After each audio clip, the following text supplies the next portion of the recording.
Les chrétiens sont devenus défaitistes et plusieurs vivent dans l'ignorance totale. Alléluia.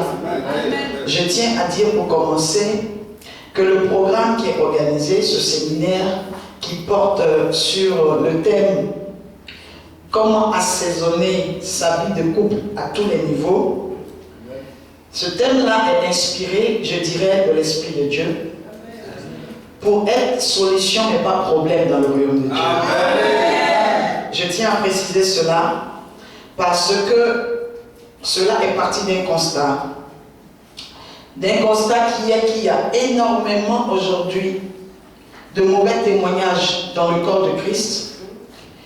Quand je parle de mauvais témoignages, je parle des injures, je parle des calomnies, je parle de ce qu'on raconte aujourd'hui des chrétiens. Surtout parlant du mariage, de l'adultère, de l'impudicité et toutes ces choses. C'est bien beau de critiquer, c'est bien beau d'insulter, c'est bien beau de se moquer, c'est bien beau de se sentir supérieur aux autres, à ceux qui vivent des problèmes, des crises dans le mariage. Mais il faut dire en tant que chrétien que nous n'aidons pas beaucoup les mariés. Et aujourd'hui, je prends sur moi, selon la grâce que Dieu m'a faite, de pouvoir sonder les Écritures et surtout d'avoir un esprit ouvert, d'essayer d'aider les personnes, aider des mariés, des personnes mariées, des couples qui vivent des crises, qui vivent des problèmes dont on ne parle pas souvent et dont on n'a pas forcément des réponses dans la Bible écrites en tant que logos, parce que ce sont des choses assez voilées et cachées qui n'entrent pas dans certaines profondeurs. Une manière aussi d'aider des jeunes couples, d'aider des futurs mariés, donc des fiancés, et surtout d'aider les célibataires à avoir l'amour du mariage, le beau mariage, à se dire que ce n'est pas une malédiction de se marier, surtout en tant que chrétien. Alléluia. Et je voudrais aussi demander la tolérance des chrétiens, la tolérance des serviteurs de Dieu et servantes, la tolérance du peuple de Dieu par rapport à certaines profondeurs dans lesquelles je vais rentrer. Amen. Parce que je me dis qu'en tant que corps de Christ, ce n'est pas une joie de voir la famille humiliée, de voir la famille insultée, et que ce soit une joie pour certains serviteurs, servants de Dieu ou chrétiens, que ces choses-là arrivent. Non. Je vais développer certains points. Parce que lorsque j'ai parlé de comment assaisonner son couple à tous les niveaux, c'est à partir d'un constat fait du nombre exagéré de divorces ou de non-divorces, mais de séparation sentimentale qui existe dans la maison de Dieu, dû à certaines mesures draconiennes de la parole, du manque d'explicité ou d'explication, manque d'expérience, manque de connaissance, selon ce que la Bible dit, qui permet le périssement du peuple de Dieu, et surtout le manque aussi de tolérance. Pourquoi est-ce que je dis du manque de tolérance? Je vais développer certaines choses au cours de ce programme qui vont essayer de répondre à certaines questions en vue que vous avez concernant l'introduction que je viens de faire. Je vais parler des choses spéciales, mais en rappelant aussi que aujourd'hui, nous ne sommes pas en train de fêter ou célébrer la Saint-Valentin. Mais nous profitons d'un événement qui existe dans le monde entier, qui a une puissante ampleur pour enseigner le peuple.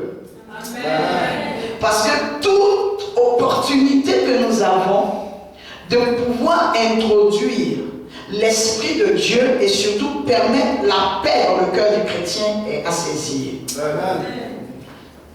Pour dire que ce n'est pas parce que nous sommes en train de célébrer la Saint-Valentin en tant que telle, mais quand nous allons sur les bases de la fête de Saint-Valentin qui n'est pas forcément biblique, mais qui a existé, qui parle du fait qu'un serviteur, un prêtre, a uni un couple qui n'avaient pas le droit d'être unis parce qu'un roi avait le désir de la fiancée, qui était la préposée du roi, je trouve que la base est noble. Selon moi, je trouve que la base est noble. Parce que ce n'est pas tout ce qui nous arrive dans la rue tous les jours qui est forcément écrit dans la Bible. Mais nous avons la capacité d'apprécier une cause noble ou non. Donc, je trouve que c'est une cause noble, même si elle n'a pas forcément des fondements bibliques. Mais surtout, je la saisis comme opportunité pour parler de joie, de paix et d'amour. C'est vrai qu'aujourd'hui, cette fête a été vulgarisée parce que des personnes non mariées, des personnes se profitent de cette fête pour pousser l'adultère à un niveau hors norme. Et aussi, nous voyons des personnes qui n'ont qu'une relation ou accoutumance à partir de la dot, du mariage civil ou du mariage religieux, qui posent des actions de couple, alors qu'en fait, ils ne sont pas des couples. Ce qui aujourd'hui rend sceptiques les chrétiens, surtout orthodoxes, par rapport à toutes les églises ou à tous les serviteurs qui organisent des programmes ce jour-là. Raison pour laquelle je précise que nous ne sommes pas en train de fêter la Saint-Valentin comme elle se fête dans le monde en ce moment. Mais nous profitons d'un événement mondial pour introduire Christ. Deuxièmement, la deuxième raison pour laquelle je suis très à l'aise ce soir, c'est que ça me permet d'avoir des couples ensemble. Ça me permet aussi d'avoir des personnes célibataires là et que ces personnes-là puissent être préservées de certaines choses ce soir. Parce que si ce programme n'était pas organisé, la chair pouvait être très faible. Donc c'est une bénédiction, selon moi, ce programme, et surtout je reviens sur la tolérance. Que les gens tolèrent, parce qu'aujourd'hui, précisément, je vais parler du couple dans certaines profondeurs, mais à cause de la présence de certaines personnes non mariées, il y a certains détails que je ne vais pas dévoiler, mais que je vais révéler après quand je vais organiser un autre enseignement où il n'y aura effectivement que des personnes vivant déjà en couple et mariées. Vous comprenez? Amen. Vous êtes d'accord avec moi? Amen. Mais aujourd'hui, nous allons parler du piment, nous allons parler de comment gérer un foyer, comment gérer, je n'aime pas trop le mot foyer, bon, comment gérer son mariage, son couple, sa vie de famille, malgré la présence des enfants, malgré les charges, malgré le travail, et surtout comment agrémenter. Comment agrémenter. Nous allons parler ensemble. Parce que je vais commencer par inviter une personne que je vais choisir comme ça dans le lot, qui va monter ici. Cette personne ne vient pas pour parler forcément, mais pour parler de la part d'une personne. Elle ne vient pas parler d'elle, parce qu'elle peut ne rien avoir à me demander ou à me dire. Mais, parce qu'il y a des personnes qui ne sont pas venues parler, mais qui sont venues écouter. Mais cette personne-là sera une représentante légale de toutes les personnes qui sont ici. Parce qu'il y a des questions qui ont été écrites, qui sont dans cette corbeille-là. Et je vais demander aux personnes qui n'ont pas eu le temps d'écrire leurs questions, je vais demander au protocole de donner des feuilles et des stylos, afin que ces personnes-là puissent écrire des questions sans écrire leur nom. Parce que nous voulons que les gens soient vraiment à l'aise au cours de ce programme, sans indiquer qui que ce soit. Et cette personne qui viendra sera là pour me tenir compagnie. Aura la grâce d'abord de monter sur l'autel de Dieu, qui est rempli de la grâce et surtout ce soir de la lumière divine. Et cette personne-là aura le devoir de choisir une question à laquelle je vais répondre. Le programme continuera demain, parce que je sais qu'il y aura tellement de questions que je ne peux pas répondre à toutes. Nous allons continuer demain, mais aujourd'hui, ce sera en deux volets. Je vais parler de manière théorique en répondant aux questions, et il va y avoir une partie pratique où je vais donner quelques conseils avec des éléments avec lesquels je suis venu, qui vont me permettre de comprendre un peu ce que je vais expliquer de manière théorique. Est-ce que le fait qu'un couple soit d'accord pour que la femme subisse une chirurgie esthétique veut dire que l'homme est pervers? Est-ce que cela veut dire que l'homme n'est pas spirituel? Et une autre question, est-ce que deux personnes qui ne sont pas ensemble peuvent avoir de petits moments intimes sans avoir des rapports sexuels? Ok, par rapport à la première question, est-ce que le fait qu'un couple soit d'accord pour que la femme subisse une chirurgie esthétique veut dire que l'homme est pervers?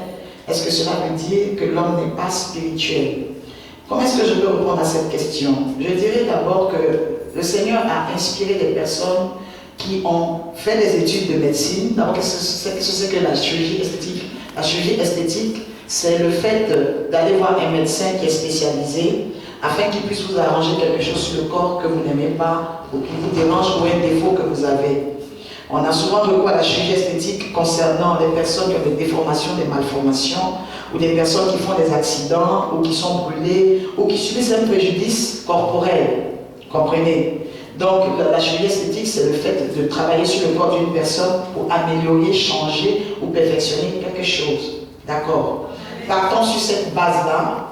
Je considère que si une personne décide d'aller voir un médecin afin de changer quelque chose sur elle, c'est qu'il y a un problème. Mais la question est bien orientée. La personne a demandé, est-ce que le fait qu'un couple soit d'accord pour que la femme subisse une chirurgie esthétique veut dire que l'homme est pervers?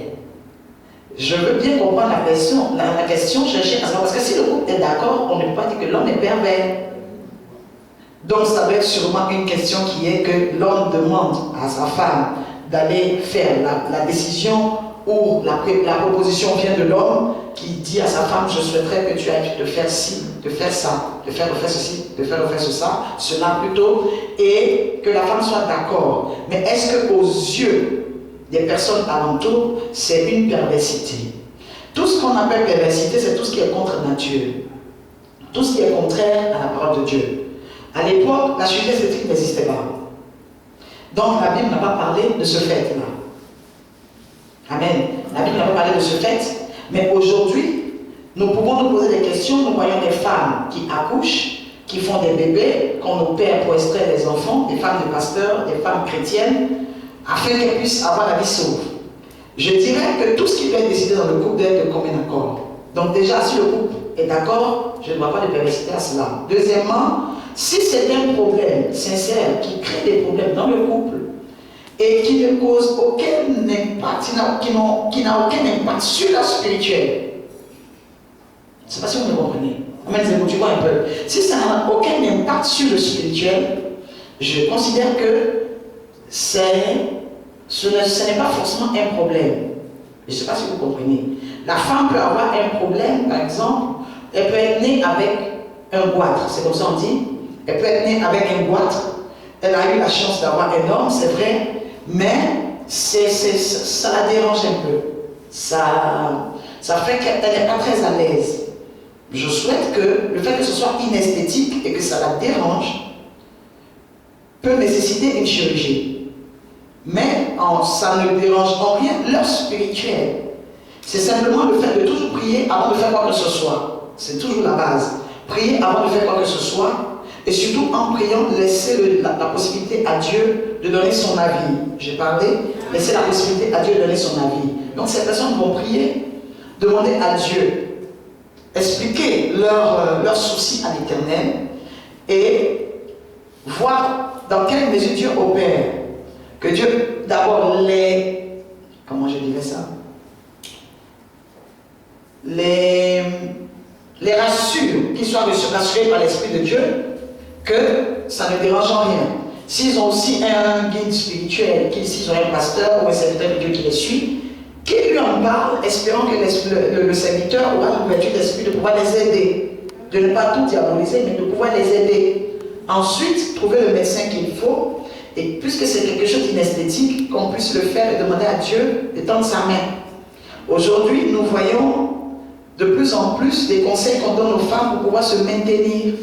Une femme, par exemple, peut avoir un ventre, une chair qui lâche, qui fait qu'elle ne se sent pas à l'aise. Elle peut avoir un très beau visage, mais avoir un problème par rapport à son corps, par rapport à la manière de se vêtir. Et nous savons que toute personne qui n'est pas à l'aise dans sa peau, qui n'est pas à l'aise dans son corps, ne peut pas être forcément et très à l'aise dans son esprit.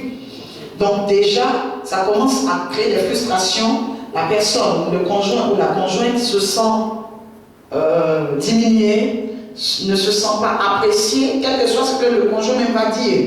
Même s'il dit, oh tu es très belle, elle se dit non, il sait que j'ai quelque chose qui n'est pas normal, j'ai un ventre, j'ai de la graisse qui sort, qui dépasse quelque part, et il me dit que je suis belle, ça doit être faux. Donc ce couple-là peut discuter tranquillement, mais il ne faut pas abuser, il faut vraiment que ce soit nécessaire.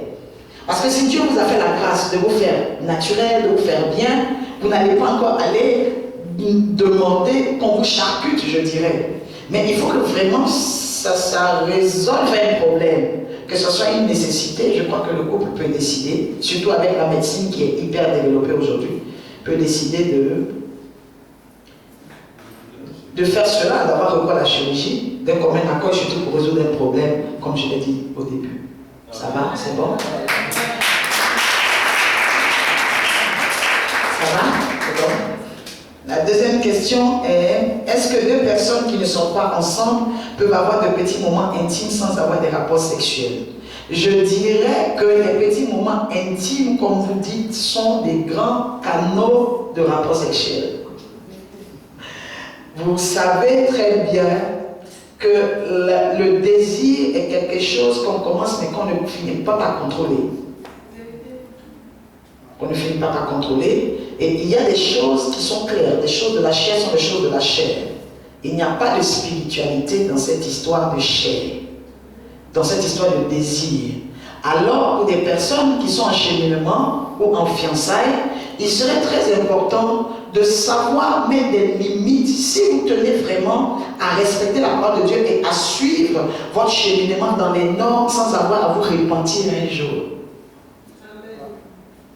Donc, il serait important aussi de savoir les limites de ce qu'on appelle de petits moments intimes. Parce que justement, c'est quelque chose dont on ne peut pas, qu'on ne peut pas quantifier ou à quoi on ne peut pas donner des limites. Et c'est ce à quoi on ne peut pas donner des limites qui dérapent, justement. Deux personnes qui s'aiment énormément ont envie de passer du temps ensemble. Je parle déjà du temps de la compagnie. Ensuite, la compagnie crée des habitudes. La compagnie révèle des qualités. La compagnie provoque et suscite des désirs à partir de ces qualités. C'est-à-dire que simplement même en amitié, vous voyez que vous avez très souvent envie d'être avec votre ami. Ça peut être votre ami du même sexe. Hein. C'est deux femmes qui s'aiment beaucoup. Elles s'appellent quand elles ne se voient pas la journée, il y a un manque. Et elles cherchent à se voir, pas forcément parce qu'elles sont lesbiennes ou quoi que ce soit, mais c'est l'amitié, c'est l'amour. Mais l'amour agapé, l'amour saint. Or, l'amour, au-delà de l'amour agapé, qui est l'amour saint, l'amour fraternel qu'on peut avoir avec son frère, sa soeur, son père, sa mère, son oncle, sa tante, son ami, son professeur, et tout ce que vous voulez, l'amour au-delà de ça devient maintenant de l'amour sentimental, mais sentimental qui peut finir par le sexe. Alors, il faudrait vous arranger déjà à être assez mature pour ne pas faire durer les fiançailles. Oui, parce que ça aussi c'est un problème. Et plusieurs raisons, je vais ouvrir une parenthèse que je vais fermer assez rapidement parce qu'il y a de nombreuses questions. Plusieurs raisons qui emmènent à vivre des fiançailles qui durent, c'est quelquefois le fait qu'il y ait des problèmes fondamentaux spirituels, des familles dont les différentes personnes sont issues, qui ont des lois et des jours de célibat, de divorce, d'adultère, de tout ce que vous voulez. Il y a aussi le fait qu'il y a plusieurs personnes qui ne soient pas encore autonomes financièrement, qui ne soient pas autonomes sur le plan du travail, le plan social et tout, ce qui permet la durée indéterminée des fiançailles. Amen. Et cela provoque quelquefois des chutes, comme on le dit en tant que chrétien, c'est-à-dire des personnes qui tombent de leur niveau spirituel au niveau le plus bas, qui est le niveau de l'impudicité. Et ce qui emmène maintenant ces personnes-là à avoir des réclamations ou des porte d'entrée qui retarde le mariage. Alors, comment se comporter en tant que fiancé?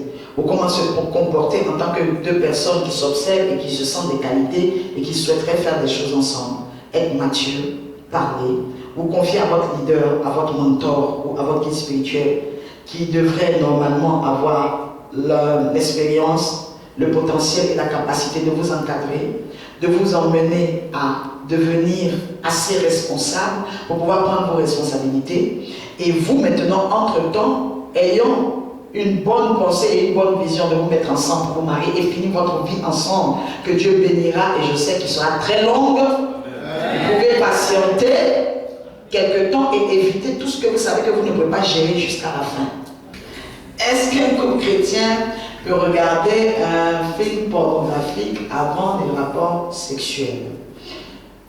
Je répondrai à cette question, mais avant d'y répondre, parce qu'il y a des questions assez personnelles et intimes, je vais prendre ma Bible dans le livre de Cantiques des Cantiques et essayer de vous dire que dans le livre saint, il y a des paroles qui ont été prononcées dedans que moi-même je ne prononcerai pas, mais que je demanderai à quelqu'un, à une personne ici, de prononcer, de lire. Et vous allez comprendre que la Bible a parlé de tout. La Bible a parlé de la vie intime, la Bible a parlé de la vie sexuelle, la Bible a parlé de toutes ces choses. Depuis le temps des patriarches, il y a des mots qui ont été employés dans la Bible, comme coucher, il coucha avec, mais c'est pour permettre aux gens de faire la différence. Parce que sachant que les chrétiens sont tellement spirituels, quand on dit il alla avec, les chrétiens peuvent penser qu'ils se sont attrapés les mains et marchaient au supermarché de l'époque. Donc la Bible précise de telles choses pour que nous puissions bien comprendre les choses claires. Nous allons prendre le livre des Cantiques, Cantiques des Cantiques 1, verset 1. Que dit la Bible? Verset 1. Cantique des Cantiques, verset Jusqu'au verset 4. Oui. Qu'il m'embrasse des baisers de sa bouche. Oui, ton amour est meilleur que le vin. Tes parfums ont une odeur agréable. Ton nom même est un parfum qui se diffuse. Voilà pourquoi les jeunes filles t'aiment. Entraîne-moi derrière toi. Amen. Le roi m'a introduit dans ses appartements. Amen. C'est bon pour ce roi-là déjà. Vous voyez, la Bible dit, ta version dit quoi? Qu'il me fasse quoi? Qu'il m'embrasse. Qu'il m'embrasse des baisers de sa bouche. Je crois que ce n'est pas un livre que j'ai écrit que j'ai emmené. Ça vient de quoi? C'est ce livre-là qui donne toute la valeur au lieu où nous sommes. Nous sommes dans l'église. Et dans l'église et le livre saint, on a écrit qu'il m'embrasse des baisers de sa bouche. On n'a pas dit qu'il me fasse bisous. Et c'est un homme que Dieu a considéré comme étant un homme le plus sage qui a existé sur la terre. C'est cet homme-là qui a écrit ce livre de Cantiques des Cantiques qu'on appelle Salomon. Il écrit des choses comme ça, il dit que c'est un homme sage. L'homme le plus intelligent, le plus sage de la terre. Dieu a permis ces choses, donc franchement, je souhaiterais qu'on comprenne que ce sont des choses essentielles, des choses élémentaires, mais qui ne sont pas le socle ou la finalité de notre vie chrétienne, mais qui font partie. Je souhaite préciser ça, qu'on introduise, qu'on accepte que certaines choses soient dites dans l'Église. Qu'il m'embrasse des baisers de sa bouche, car son amour fait quoi? Oui, ton amour est meilleur que le vin. Alors que le vin enivre, le vin fait tourner la tête, le vin saoule. Donc ce n'est pas de l'amour, l'amour que j'ai pour ma fille que Cantique des Cantiques parle. Hein. L'amour, là, cet amour, c'est l'amour qui est le désir que deux êtres de sexe opposés peuvent ressentir. C'est le désir des sens. Donc on a parlé d'embrasser, on a parlé de l'amour qui vaut plus que le vin. Ça parle des rapports intimes, des rapports sexuels. Tes parfums ont une odeur suave. Donc nous comprenons que il y a une affaire d'odeur qui opère dans la vie intime. D'odeur qui opère. Il dit que ça a une odeur suave. Donc si elle trouve, ou la personne qui parle en tout cas, cette femme-là, parce qu'elle dit qu'il me baise des baisers de sa bouche, elle dit que le parfum de cet homme, ces parfums, ces différents parfums ont une odeur suave. Mais je sais qu'elle parle de différents niveaux. Quand elle parle de ces parfums, ça veut dire que nous avons différents orifices qui ont différentes odeurs. Elle peut parler des parfums de sa bouche, puisque c'est de sa bouche dont elle parle, dont elle a besoin. Et donc ça veut dire que cet homme avait une bonne haleine. Avant que je réponde à la deuxième question, j'enseigne un peu, je réponds un peu, j'enseigne un peu. Nous devons comprendre que dans la vie personnelle, la vie intime, l'haleine est importante. Même étant chrétien, parce que c'est écrit dans la Bible. Une femme est en train de parler d'un homme et elle dit pourquoi elle avait lui les qualités qu'il a. Sa bouche sent bon.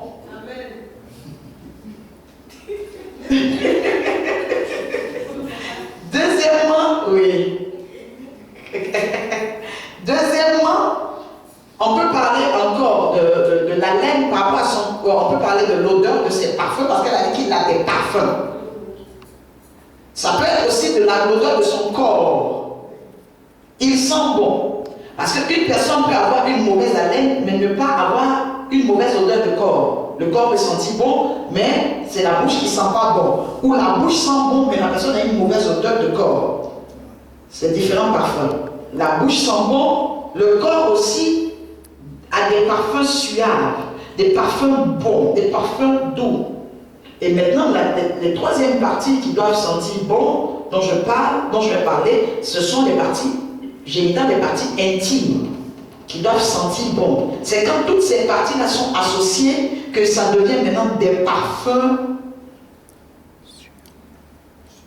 qui donnent une odeur suave. C'est-à-dire que c'est l'association des différentes odeurs, des différents parfums, je dirais, qui donnent une odeur qui attire le conjoint ou la conjointe. Amen. Donc, entre-temps, je vous explique alors qu'en tant que chrétien, sentir mauvais, ce n'est pas biblique. Cantique dit qu'on doit avoir de bonnes odeurs, on doit avoir une bonne odeur, avoir des parfums différents qui sortent de nous afin d'être suave. Donc, une personne qui n'a pas une bonne odeur de bouche, une bonne odeur de corps, une bonne odeur des parties intimes et qui est étonnée qu'on ne la trouve pas sensuelle ou suave, fait exprès. Parce que bonne odeur égale à bon parfum égale à odeur suave, mauvais parfum, mauvaise odeur égale à parfum désagréable. Amen. Amen. Donc ce n'est pas en spirituel, ce n'est pas en parler en langue que la bouche sent bon. Ce n'est pas en parler en langue que le corps sent bon, ce n'est pas en parler en langue que les parties intimes sentent bon. Et ce n'est pas aussi un don spirituel. Si tu ne prends pas soin de ta bouche et que tu ne nettoies pas bien tes dents et que tu ne te brosses pas les dents la nuit avant de dormir, que tu ne te détaches pas les dents, évidemment ce n'est pas le Saint-Esprit qui va venir te brosser les dents la nuit tellement il t'aime. Il y a des choses qui sont à part de l'homme et des choses qui sont à part de Dieu. Et Dieu nous a donné la révélation de pouvoir faire ce que nous avons à faire parce que lui, Dieu, il fait ce qu'il a à faire. Amen. Si quelqu'un est béni, je demande à Dieu. Amen. Donc vous avez vu, elle dit que ton nom est un parfum qui se répand. Ton nom est un parfum qui se répand, ça veut dire que tu es un témoignage. J'aime trop le cantique des cantiques. J'aime le cantique des cantiques parce que ça parle de l'amour, je n'aime pas la guerre. J'aime le cantique des cantiques parce que c'est doux. J'aime le cantique des cantiques parce que ça ouvre l'esprit. J'aime le cantique des cantiques parce que c'est reposant et surtout, ça me permet d'avoir la force de parler avec preuve à l'appui au peuple de Dieu. Amen. Ça répand ton nom. Ton nom est un parfum qui se répand. Ça veut dire que le bon témoignage sort de toi. Donc un chrétien ne peut pas dire que je m'en fous. Si les gens disent que ma bouche sent mauvais, je m'en fous. Il dit non, ton parfum se répand. Ton nom est un parfum qui se répand. Et comment est-ce que le parfum peut se répandre? La femme peut sentir la laine de l'homme. Elle garde pour elle parce que c'est son mari. Mais la laine ne respecte pas l'onction. La laine ne respecte pas la toge, la laine ne respecte pas le chrétien ni le baptême. Si ta bouche ne sent pas bon, vous êtes trop sérieux là. Si tu as une mauvaise haleine, ne pense pas que c'est l'onction qui va fermer ça, qui va camoufler, qui va cacher ça.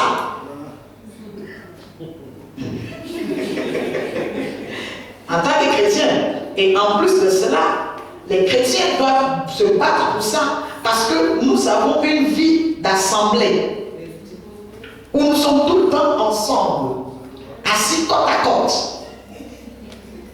Donc, pour ne pas que ça donne des odeurs nauséabondes, et c'est cette odeur nauséabonde là qui va faire que tu peux perdre certaines bénédictions. Tu peux être très bien une femme qui fait bien la cuisine, une femme qui est tout ce que tu veux, comme tu es, comme tu veux, mais à cause de ta bouche, de ton haleine, un homme à côté vraiment peut être très choqué, peut avoir le vertige de la première conversation.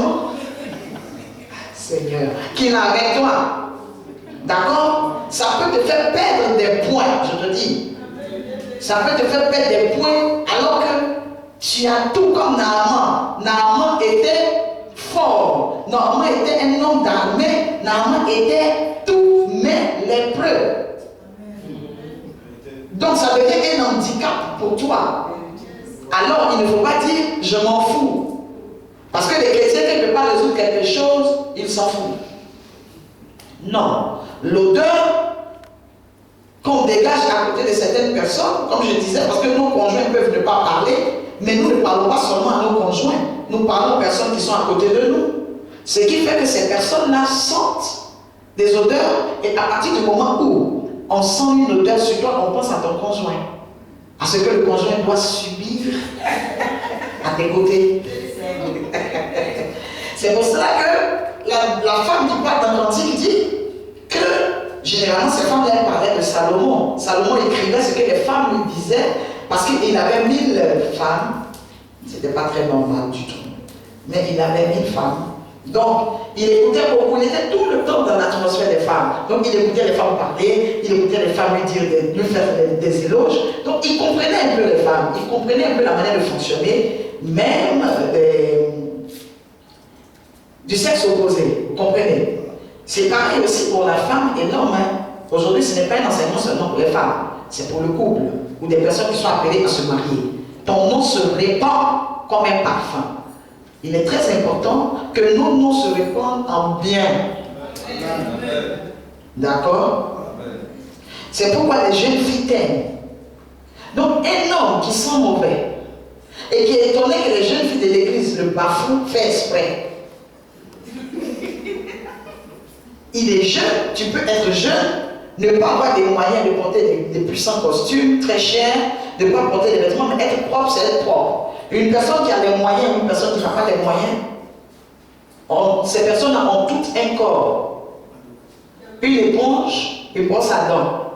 Que tu sois milliardaire ou pas. Maintenant, il y en a qui ont des brosses à dents en or, et il y en a qui en ont en argent, il y en a qui en ont en plastique. Donc, tout le monde aujourd'hui a la possibilité d'être propre, de se laver le corps. Amen. Ce sont des pratiques essentielles et importantes parce que nous vivons en communauté. D'accord?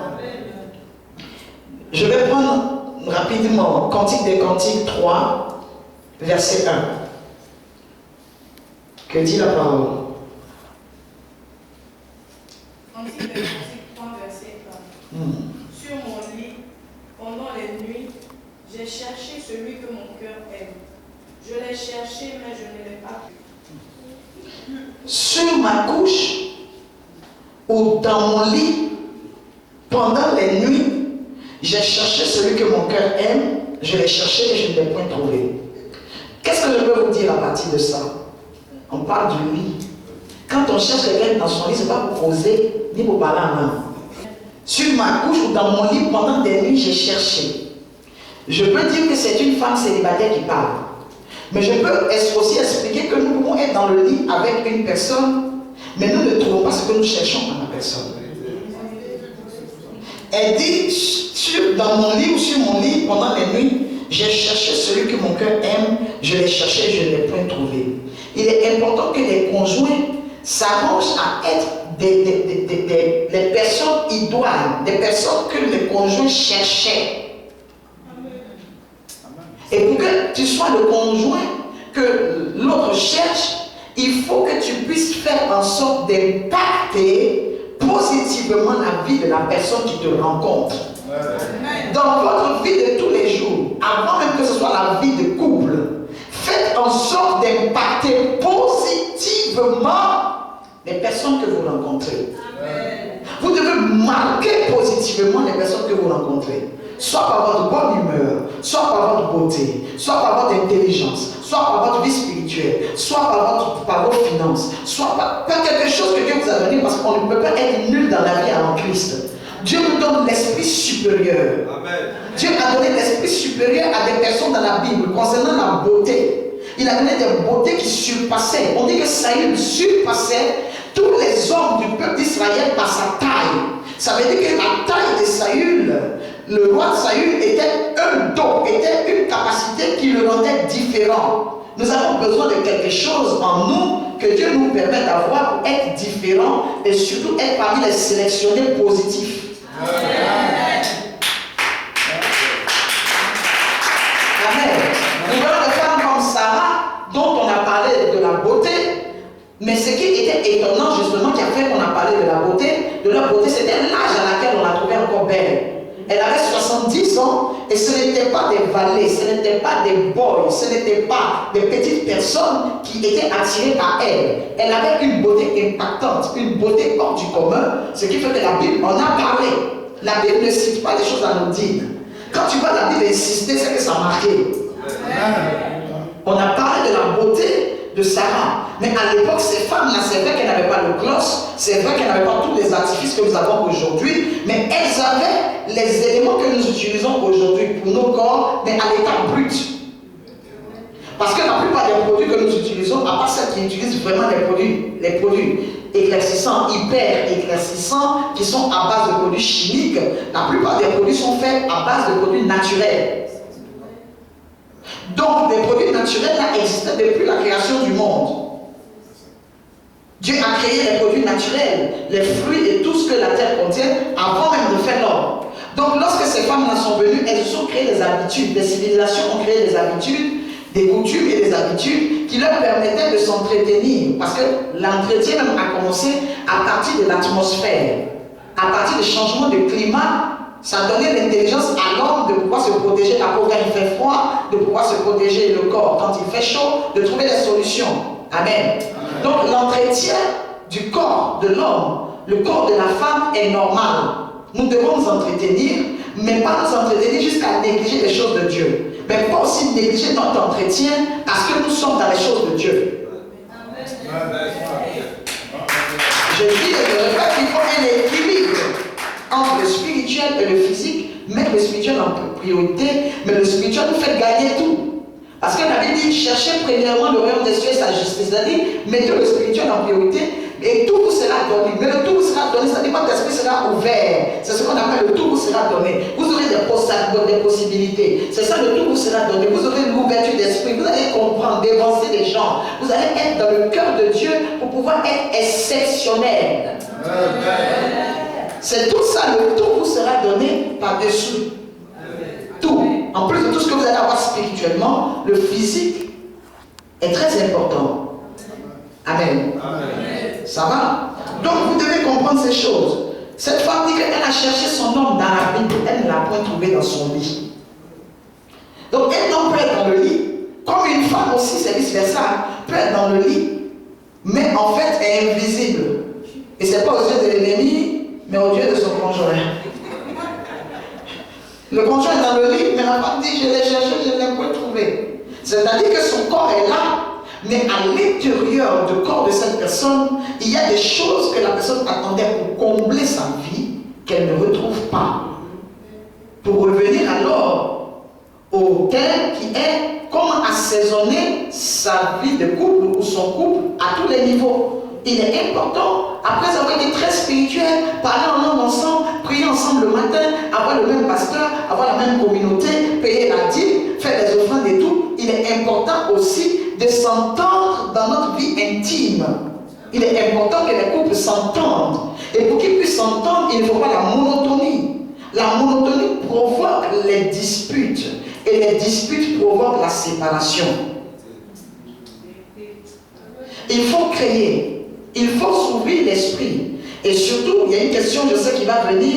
Mon conjoint est compliqué ou ma conjointe est compliquée. C'est vrai que nous avons besoin de la prière, mais surtout, nous avons besoin aussi de bonnes influences. Nous avons besoin aussi que les personnes soient enseignées, formées, et surtout que le Saint-Esprit travaille au travers de ces enseignements. C'est pour ça qu'il ne faut pas combattre les programmes que je fais en ce moment, parce qu'il y a des choses que les couples ne peuvent pas régler, que les gens n'arrivent pas à expliquer. Des problèmes, justement, si les gens ont écrit toutes ces questions, des mariés comme des célibataires, c'est parce que ce sont des choses qui les tracassent, qu'elles ne maîtrisent pas forcément ou qu'elles ne contrôlent pas forcément. Alors ces programmes sont bienvenus, parce que si je n'avais pas eu de questions dans la corbeille, je n'aurais répondu à aucune question. Et si les gens avaient des réponses à toutes les questions, ils n'auraient pas écrit ces questions justement et les mettre dans la corbeille. Donc ce sont des problèmes qui existent et qui ont besoin de solutions ou d'aide. Amen. Donc nous devons toujours créer le mystère de l'assaisonnement. Même la Bible dit quoi? Que nous sommes le sel de la terre. Il n'a pas dit le sel du ciel. Étant le sel du ciel, nous sommes assaisonnés par les choses spirituelles seulement. Mais étant le sel de la terre, nous puisons notre connaissance, notre ouverture d'esprit et notre force des choses spirituelles qui nous permettent d'impacter sur la terre. Et on met le sel pour donner du goût, pour donner de la saveur, pour que ça soit différent. Alors nous devons comprendre aussi qu'en tant que chrétiens, nous devons apporter la différence. Sans tomber dans la vulgarité, sans forcément tomber dans le monde, comme on dit en guillemets, tomber dans le monde ou dans le péché. Ce que j'enseigne aujourd'hui, ce n'est pas pour que les gens tombent dans le péché. C'est justement pour que les gens puissent avoir certaines solutions tant qu'elles peuvent les aider, que ces solutions-là leur soient accordées, qu'elles puissent les avoir et les mettre en pratique si elles veulent ou pas. Mais au moins devant Dieu, elles ne pourront pas dire que Dieu n'a jamais permis qu'elles puissent participer à ce genre de programme et que Dieu n'a rien fait pour elles. Un programme comme ça que Dieu utilise, c'est pour sauver la vie de quelqu'un. C'est pour aider une personne. Je veux dire que c'est vrai que des fois, on a besoin vraiment d'être très expérimenté dans les choses du mariage pour en parler. Mais surtout en tant que serviteur de Dieu, Dieu nous a aiguisés à parler de plusieurs choses pour lesquelles nous n'avons pas vraiment, avec lesquelles nous n'avons pas vraiment le même âge. L'évangile que nous prêchons, quand nous parlons d'Abraham, nous n'avons pas le même âge qu'Abraham. Mais Dieu nous instruit, Dieu nous bénit, Dieu nous visite par sa révélation, par la connaissance. C'est lui qui donne la connaissance, quel que soit l'âge, quelles que soient les années de mariage. Il y a des personnes qui enseignent sur le mariage sans être mariées. Mais que Dieu a béni d'une sagesse. Lorsque Dieu a béni Salomon d'une sagesse, il était encore sous le cadre chez son papa, même s'il était l'héritier. Il n'avait pas encore fini sa maison, mais Dieu l'avait béni d'une sagesse. Donc il pouvait être dans la maison et donner des conseils. Parce que Dieu l'avait béni d'une sagesse particulière. Ça veut dire que la sagesse vient de Dieu. Il y a des personnes qui reçoivent la sagesse, donc la capacité de pouvoir expliquer certaines choses. Et tant que ça peut être prouvé bibliquement, je crois qu'il n'y a pas de problème. Amen. Amen. Et le verset dit, ensuite, le cantique des Cantiques 3, verset 2, « Je me lèverai et je ferai le tour de la ville, dans les rues et sur les places. Je chercherai celui que mon cœur aime. Je l'ai trouvé et je l'ai cherché et je ne l'ai point trouvé. » Pour vous dire que vous pouvez rencontrer des personnes qui sont dans leur lit, avec leur conjoint ou leur conjointe, mais qui finissent par se retrouver dans la rue. Elle dit, je suis dans mon lit, je cherche mon conjoint, je ne le trouve point. C'est la raison pour laquelle je me retrouve dans la rue. Donc, nous devons comprendre aussi que des chrétiens, des fois, négligent certains aspects dans le foyer, je dirais dans la vie intime, la vie sexuelle, la vie sentimentale, la vie fraternelle avec le conjoint, l'amitié que tu peux avoir avec ton conjoint, les rapports, d'abord même avant de mettre les rapports sexuels et tout, il faut une amitié. Des personnes qui doivent vivre en permanence dans la maison ne peuvent pas vivre dans l'animosité. Ces personnes-là doivent s'entendre. Deux personnes qui parlent beaucoup ensemble, elles n'ont plus rien à se dire. Justement, c'est pour cela qu'on crée l'atmosphère pour avoir toujours la nouveauté dans la maison et ne pas avoir chercher la nouveauté dehors. Chercher mon bien-aimé. Elle n'a pas dit je cherche mon ennemi. Donc lorsqu'on se met ensemble, c'est un bien-aimé qu'on cherche. Quand on dit bien-aimé, ça peut être bien-aimé dans le Seigneur, mais ce n'est pas de ça qu'on parle. On ne parle de bien-aimé, ça veut dire bien aimé. La femme que j'aime bien plus que les autres. Que j'aime de manière particulière, c'est ça, bien aimé. Africaine, ça va? Bien aimé, chercher mon bien aimé. Elle dit, je ne l'ai pas trouvé. Si c'est l'amitié, là, c'est facile de faire l'amitié. La fraternité, c'est facile. L'amour fraternel, l'amour paternel et tout sont des choses faciles à gérer. Mais la Bible dit dans le livre de Genèse que l'homme quittera son père et sa mère, s'attachera à une femme et les deux deviendront une seule chair. La personne avec qui nous devons devenir une seule chair, c'est cette personne-là qu'on cherche et dans laquelle on cherche des qualités. Amen. Donc il y a des choses qu'on peut accepter de son père, de sa mère, mais qu'on souhaite ne pas retrouver en son conjoint.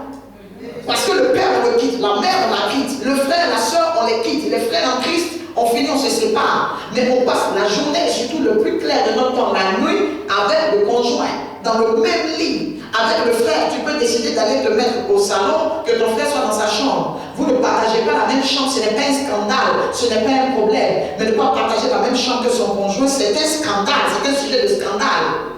Ce qui veut dire qu'il y a trop d'implications dans le mariage pour qu'on puisse parler de ça comme ça.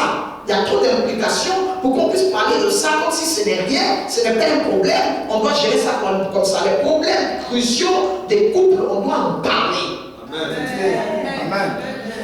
Elle dit, je cherchais mon conjoint, mon bien-aimé. Ce n'est pas ma mère que je cherche ni mon frère. Je cherche mon bien-aimé à moi. Je ne veux pas le mari d'autrui, je ne veux pas le fiancé d'autrui. Mon style, je sais que j'attends de mon conjoint. Donc il va tenir compte.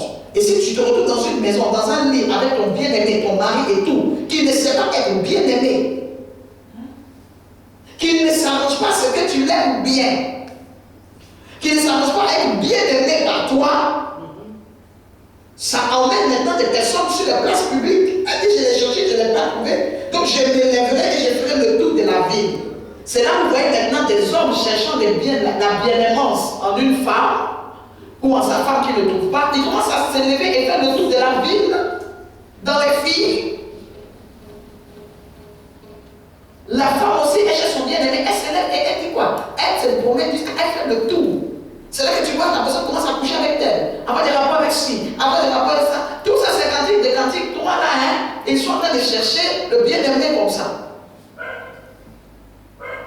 Et elle dit, dans les rues et sur les places, le fait qu'on ne puisse pas prendre au sérieux ce genre de programme, prendre au sérieux la vie personnelle, la vie intime, ça emmène maintenant la vie intime dehors, parce qu'elle était dans sa chambre. Elle cherchait son bien-aimé, elle recherchait quelque chose. Le fait qu'elle n'ait pas trouvé l'expose.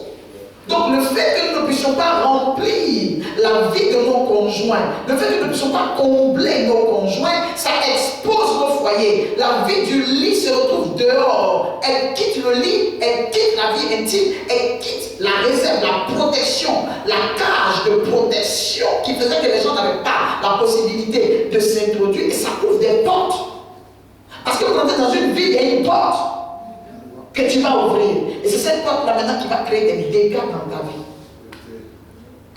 Alors, devenons des bien-aimés, de bons conjoints, devenons de bonnes personnes qui allons combler la vie, qu'on ne nous cherche pas longtemps. C'est pour cela qu'une femme et un homme doivent être équipés afin de régler des problèmes. Si c'est dans une entreprise que tu dois aller, il faut que tu sois la solution, que tu sois solution dans l'entreprise.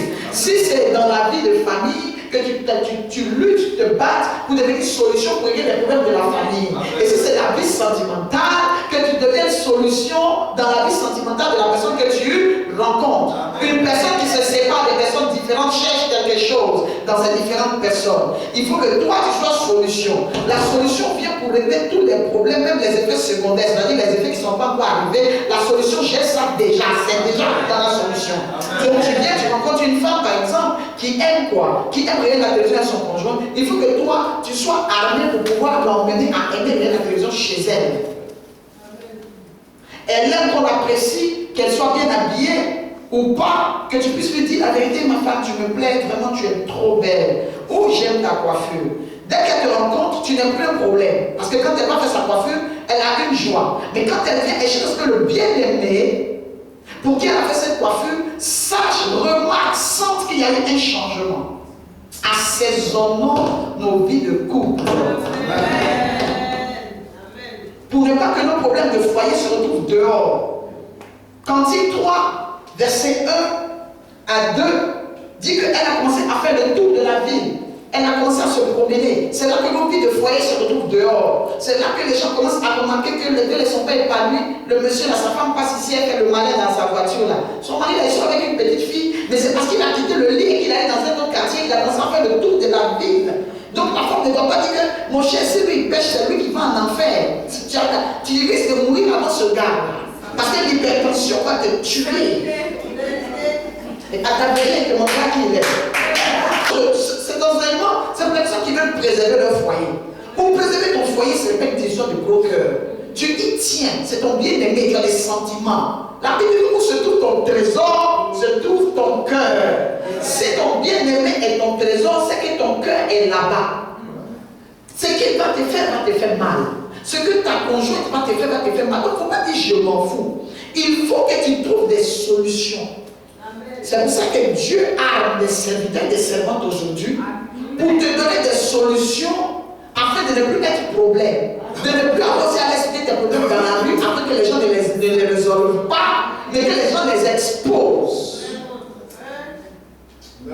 Que tu puisses avoir des solutions pour régler tes problèmes et que tu deviennes maintenant un instrument de paix dans ton entourage. Une personne qui n'a pas la paix dans son cœur, la paix sentimentale, finit par devenir un mauvais père, une mauvaise mère d'une manière ou d'une autre. Parce que quelque chose que vous allez donner à vos enfants, il y aura toujours un mais. Le fait que vous allez avoir une relation extra-conjugale va finir par qui risque de vous faire des enfants dehors. Et les enfants dehors vont venir salir votre témoignage. On va dire ton papa il était bien, tout ça, mais et tes demi-frères qu'il a fait. Mais qu'est-ce qu'il a emmené? Donc, quelque part, vos enfants auront quelque chose à vous reprocher. Votre entourage aura quelque chose à vous reprocher. Donc, il faut que vice-versa, les couples comprennent ces choses-là. Qu'on ne néglige pas, dire c'est pas un problème, ma femme elle est comme ci, ma femme elle est comme ça, mon conjoint est comme ci, il est comme ça, il est trop compliqué. C'est pas une histoire d'être trop compliqué. Et puis, il y a la capacité aussi que Dieu donne à certaines personnes d'être en avance sur l'autre. On n'a pas le même niveau d'intelligence. Donc, il faut la patience. Si tu es trop intelligent, trop intelligente, prouve-nous, convainc-nous. Par ta patience, par ta vie de prière et surtout par tes stratégies, des fois qui sont plus efficaces même que les excès de prière. Amen. Amen. Je disais à une de mes filles, je parlais avec une de mes filles aujourd'hui, je lui disais, j'ai dit ma fille, tu sais pourquoi? Je lui ai dit, aujourd'hui ça va être terrible le programme. Parce que je vais faire ce qu'on n'a pas l'habitude de faire. Parce que pour atteindre les objectifs qu'on n'a pas l'habitude d'avoir, on est obligé de se surpasser et de faire des choses qu'on n'a pas l'habitude de faire. Mais aujourd'hui, moi, je vais faire des choses qu'on n'a pas l'habitude de faire, que je vais faire tout à l'heure, vous allez voir. Et elle m'a demandé, elle m'a dit, maman, tu veux faire ça? Je dis, oui, je veux faire ça. Elle dit, ah, mais maman, ça là, on n'a pas l'habitude de voir. Je dis, mais ma fille, aujourd'hui, quand tu arrives à un stade où tu as le dos mûr, il faut comprendre. Tous les dossiers de divorce qui sont dans les tribunaux aujourd'hui, ça sort pour la plupart des églises. Est-ce que les églises ne prient pas? Est-ce que les chrétiens ne prêchent pas? Est-ce que les chrétiens ne payent pas le dîme? Est-ce qu'ils ne donnent pas à l'église? Est-ce qu'ils ne vont pas les payer? Est-ce qu'ils ne jeûnent pas? Ils jeûnent. La plupart même des plus grands jeûneurs et des plus grandes jeûneuses, ce sont les personnes qui ont les problèmes sentimentaux. Mais le point n'est pas résolu. Donc ça veut dire quoi? Les problèmes ne sont plus coriaces que notre prière. Mais si la prière ne va plus, il faut qu'on trouve une solution. Je dis ma fille, il y a des problèmes, ce n'est pas prière. Ce n'est pas la prière. Non, non, non. Il y a des problèmes, il faut la prière pour ça. Mais il y en a là, ce n'est pas la prière. Non, non, non, non. On doit les régler autrement. On jeûne, on prie, ça ne va pas. C'est que la prière est devenue comment? Le problème est plus gros que la prière. Ou la prière est devenue petite par rapport au problème. Ça peut être aussi que la prière ne soit pas la solution. Je vais vous dire quelque chose, une parenthèse. Tout le monde connaît l'histoire d'Esther ici, c'est vrai. Tout le monde connaît l'histoire d'Esther, la belle Nice, oh, je l'aime beaucoup. Je l'aime énormément, belle, bien. Je l'aime aussi parce que je vais parler d'elle demain. Je vais parler d'Esther. Je souhaite que tu suives le programme de demain. Demain, tu vas te voir, la first. Tu vas te voir la première dame. Tu vas te voir positionner, quel que soit qui a avant toi. Tu vas devoir transformer ton environnement, transformer ta maison, transformer le cœur de ton roi. Amen. La Bible dit que notre Dieu est le Dieu qui soumet le cœur du roi. Amen. Amen. La Bible dit que Esther est rentrée dans la vie de son mari. Arrivé le moment où vous avez vu que le mari commençait à la négliger un peu. bon, l'esprit malin, Aman, avait envoyé son vent très bizarre, ce qui faisait que son mari, elle s'en allait pas trop. Mais écoutez-moi bien, Esther n'a pas jeûné 21 jours. Esther a jeûné 3 jours. Les 3 jours, ce ne sont pas les 3 jours qui ont fait que son mari ne l'a pas tué.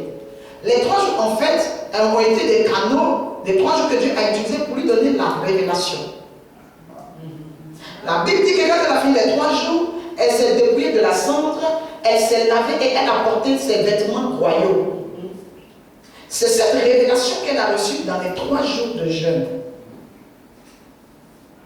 Elle a eu la faveur, c'est vrai, mais elle a reçu la révélation de comment elle devait aller face à son mari. C'est pas en parlant en langue. Quand elle a fini, elle a senti que l'Esprit lui mettait à cœur de se vêtir de telle manière.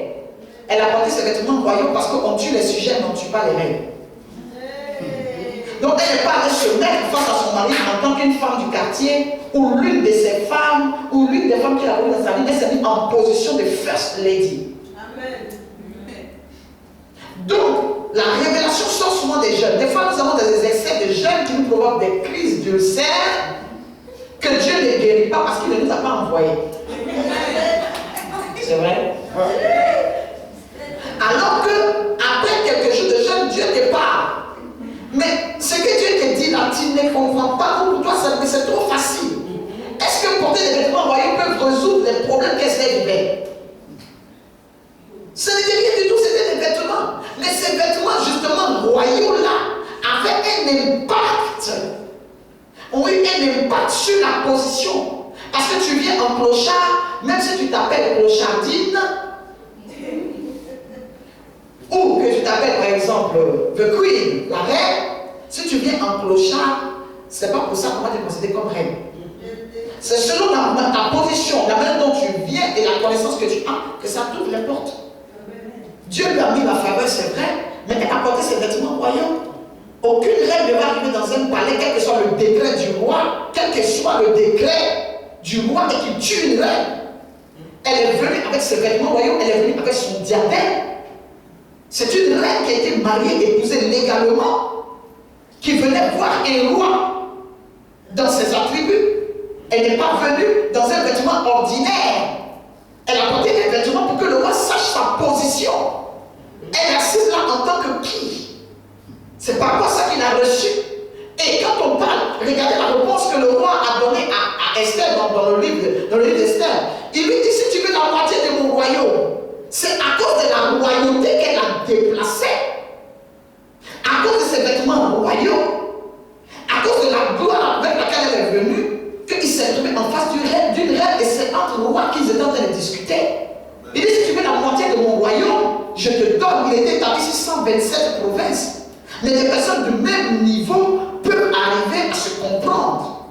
Même ce qu'on refuse aux autres, on peut arriver à partager avec une personne qui sait se mettre à son niveau. C'est pour ça que je dis aux hommes et aux femmes, vous voulez impacter, être bien-aimés dans le cœur de vos conjoints et conjoints, vous devez vous mettre au niveau. Amen. Amen. La femme, elle aime ci, elle aime ça. Mais mets-toi à son niveau. Tant que c'est un niveau qui élève, tant que c'est un niveau qui fait du bien. Il m'a dit, si tu veux la moitié de mon royaume, je partage. Parce que tu es venu là en first lady. Mais si elle était venue en agnon, elle était venue dans ses vieux habits qu'elle avait portés pour jeune, on allait la tuer, on allait quitter dans la Bible, et elle mourut facilement et Dieu ne fit rien. Amen. Amen. Pour vous dire qu'il y a des choses extraordinaires que Dieu fait au travers de sa parole, mais c'est à nous d'avoir l'esprit ouvert pour voir ce que Dieu est en train de faire. Donc vous devez être très élevé dans l'esprit, comprendre où Dieu veut aller avec vous, la révélation que Dieu vous donne, au lieu de rentrer dans des jeunes qui ne finissent point. Il y a des couples, par exemple, qui peuvent se remettre ensemble, des couples qui peuvent se parler, des couples qui peuvent créer l'atmosphère afin de réveiller l'amour qui dort. La Bible dit que l'amour peut dormir. La Bible dit ne réveille pas l'amour qui dort, jeunes filles de Sion. Ça, c'est vrai qu'ils ne sont pas encore mariés. Mais l'amour qui dort doit être réveillé quand on est dans le couple. Mais vous prenez l'amour qui dort et vous venez encore vous endormir avec l'amour qui dort dans le couple qui dort. Arrêtez de dormir, vous dormez trop. Il faut qu'il y ait un réveil. Et ce réveil-là est spirituel et opère dans le physique par rapport à l'entendement. Que mon Dieu vous bénisse. Amen. Pour des conjoints qui sont appelés à de grandes responsabilités, selon leur appel ou leur travail, comment maintenir les liens et combler le vide dû à la distance et à la séparation du corps? C'est une question que j'aime.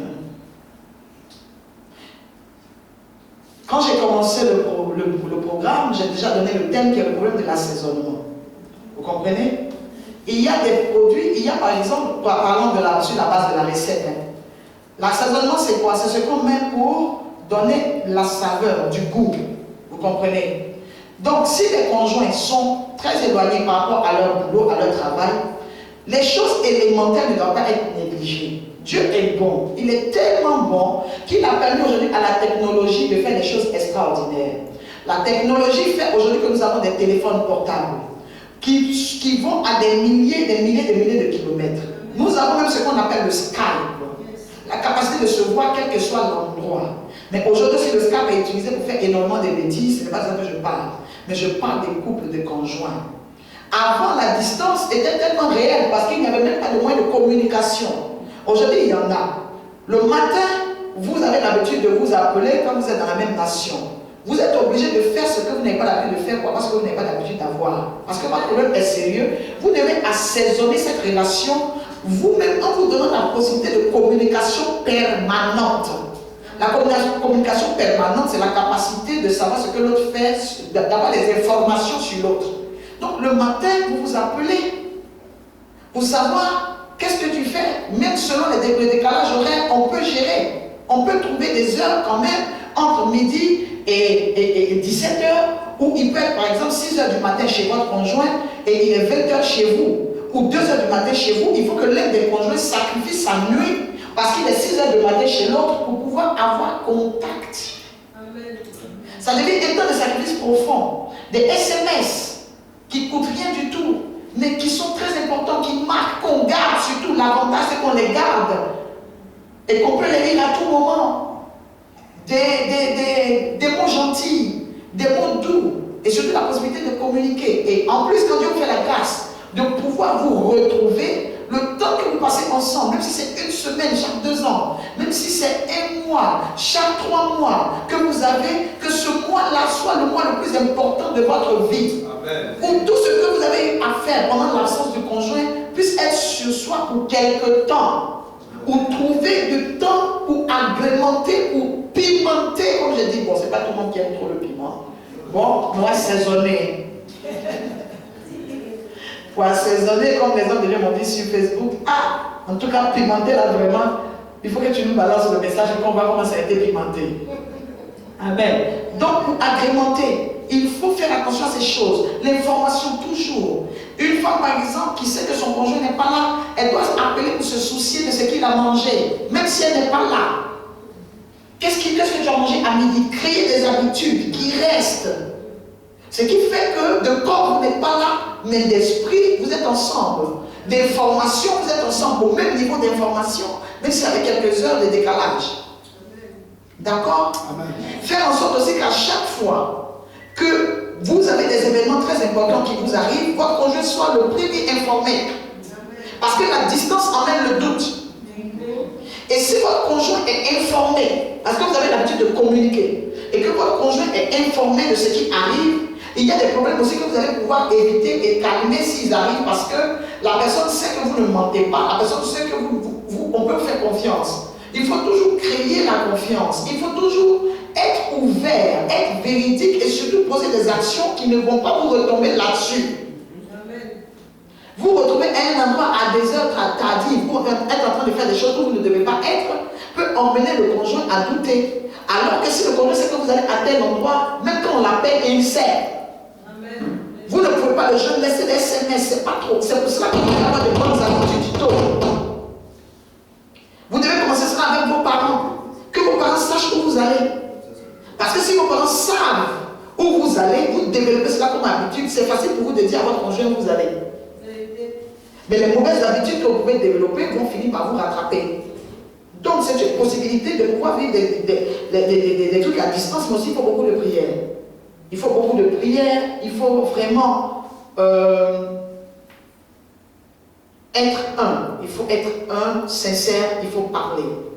Toujours être coquet aussi.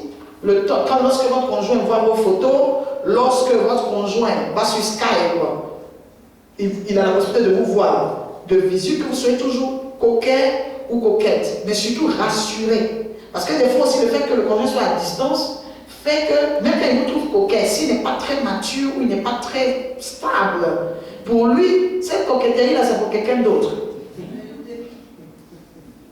Donc, il faut toujours emmener le conjoint à être en confiance. D'accord, c'est bon? Amen. Donc, vous pouvez maintenir comme ça, combler le vide en vous occupant, en ayant des occupations très saines. Par exemple, en ayant un pasteur comme moi qui vous parle de bonnes choses. Amen. Alléluia. Et impliquez votre conjoint dans ce que vous faites. Intéressez-vous aussi à ce que le conjoint fait sans briser. Si vous brisez la relation, vous êtes en train de briser beaucoup de choses. Ne laissez pas le temps. Ne laissez pas le temps d'infiltration et surtout, ne pas faire des palabres inutiles, des palabres bêtes, pendant que vous avez peut-être 1 ou 2 heures de temps à passer ensemble. Il faut profiter des bons moments, du temps que Dieu vous donne, et prier que la situation se stabilise assez rapidement, parce qu'il n'est pas beaucoup, c'est très éloigné. C'est très difficile, les amours à distance, c'est très compliqué. Et quand vous êtes trop occupé, il faut aussi connaître des priorités. Avoir le temps pour l'autre, c'est très important. Parce que tout l'argent qu'on cherche, tout ce qu'on fait aujourd'hui, sans relation, sans amour, sans personne vraiment qui nous attend à la descente, c'est un peu difficile. Je ne parle pas de la dépravation ou du vagabondage sexuel, ça c'est autre chose. Sinon, toute personne a besoin de stabilité. Il faut être vraiment malade pour ne pas aimer la stabilité.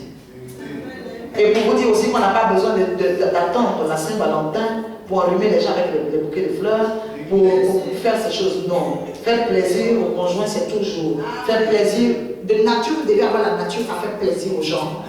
De nature. Que ce ne soit pas un événement. Et c'est pour moi. Et venez dire merci à mon mari. Oh. Tellement c'est un scoop. Et non, on peut faire ça. Et est-ce que ça c'est l'Africain même? Là, c'est une femme africaine qui est là, c'est la femme d'été. Et c'est pour moi. Tu peux faire ça parce que tu vois que ton mari a fait un sacrifice et tu connais la position, tu connais la situation. Là, je préfère que derrière ce et là, ça soit vraiment quelque chose de bien. Mais que ce et là soit le et de étonnant. Donc tu peux faire ça. Vraiment, il va pleuvoir. Oh, toi, ton cadeau amène la pluie. Il faut que c'est sérieux. Et je vais dire aussi aux hommes et aux femmes, par rapport aux relations sentimentales. Si vous n'êtes pas encore guéri d'une ancienne relation, n'engagez pas de nouvelles. Amen. Et je vais vous dire qu'on ne prend pas une personne pour combler le manque. Parce qu'il y a des personnes, même après les mauvaises relations, qui n'arrivent pas à vivre seules. Donc, elles ont toujours besoin de combler. Le conjoint n'est pas là pour combler dans ce sens-là. Parce que vous allez finir par faire subir des choses à une personne innocente dans votre histoire. Guérissez de vos plaies, guérissez de vos maux, guérissez de vos douleurs avant de vous impliquer dans de nouvelles relations. C'était une parenthèse. Je bénis d'abord le nom de ma mère, la prophétesse a donné faveur. Amen. Est-ce qu'au premier contact, on peut tout de suite se rendre compte si il ou elle est le partenaire idéal, la bonne connexion? Parlant de contact, je vais parler de contact visuel au premier regard. Est-ce que la taille, la forme du sexe, Seigneur Jésus, peut être à la base de la réussite ou de l'échec de la relation? Est-ce qu'au premier contact, on peut tout de suite se rendre compte? Non. C'est pas évident, ça ne marche pas à 100%. De se rendre compte au premier contact que celui-là est le conjoint, parce que l'apparence est trompeuse. On peut avoir la grâce d'avoir choisi, mais pas parce qu'on est fort au premier contact, parce qu'on ne connaît pas la personne. Et ce n'est pas seulement le physique, parce que quand j'ai prêché hier, j'ai expliqué qu'on ne se marie pas à cause de la grâce d'une personne. Parce que la personne prêche bien, la personne sert bien Dieu. Ce n'est pas par rapport à ça qu'on se marie. Parce que comme j'ai expliqué, le mariage n'est pas fait pour créer, pour répondre à un besoin spirituel. Dieu descendait dans le jardin, dit la Bible dans le livre de la Genèse. Il descendait tous les soirs pour visiter Adam. Donc Adam était déjà comblé spirituellement. Dieu venait. Mais Dieu a créé Ève, c'était pour répondre à un besoin physique. Os de ma chair, os de mes os, chair de ma chair. Amen. Ça, c'est charnel. C'était pas un problème charnel. Le problème spirituel était déjà réglé par Dieu. D'accord. Et j'ai expliqué aussi que ce n'est pas par rapport à la race. Dis non, moi je veux un blanc. Hein. Moi j'aime les blancs parce que les blancs là, ils ne fatiguent pas femmes. Il y a blanc qui tue femme, blanc trompe femme. Au tribunal de Paris, il y a blanc, dossier des blancs qui a trompé sa femme et puis ils sont là-bas. Blanc voleur, menteur, mato, escroc, il y a tout ça dans le milieu des blancs. Donc ce n'est pas par rapport à la race. Si tu l'épouses parce qu'il est blanc, si les blancs commencent à avoir des problèmes, toi aussi tu as des problèmes. Ce n'est pas. J'ai dit que ce sont des critères qui peuvent contribuer ou faire partie de nos choix. Mais que ce ne soit pas que ce ne soit pas l'essentiel. C'est essentiel, certaines choses sont essentielles, mais ne représentent pas l'essentiel de nos critères de choix. Toi, uniquement, tu veux blanc. Blanc, pour quelle raison, tu ne sais pas, mais tu veux un blanc. Un mari blanc. S'il vient maintenant qu'il commence à noircir avec le soleil de la Côte d'Ivoire ou de la Guadeloupe, là, il devient métis. Un blanc, tu dis, c'est un blanc, dis non, ça c'est pas un blanc, ça c'est un métis. Tu vas dire, non, je veux un blanc, donc je vais le laisser parler prendre encore un blanc très blanc. Il y a aussi des problèmes que vous pouvez rencontrer parce que vous dites, non, mais il vient un Africain. Moi, j'aime les noirs. J'aime les bons africains parce qu'ils sont garçons. J'aime les bons noirs. Il y a des noirs qui sont plus précoces dans les relations sexuelles que les blancs même.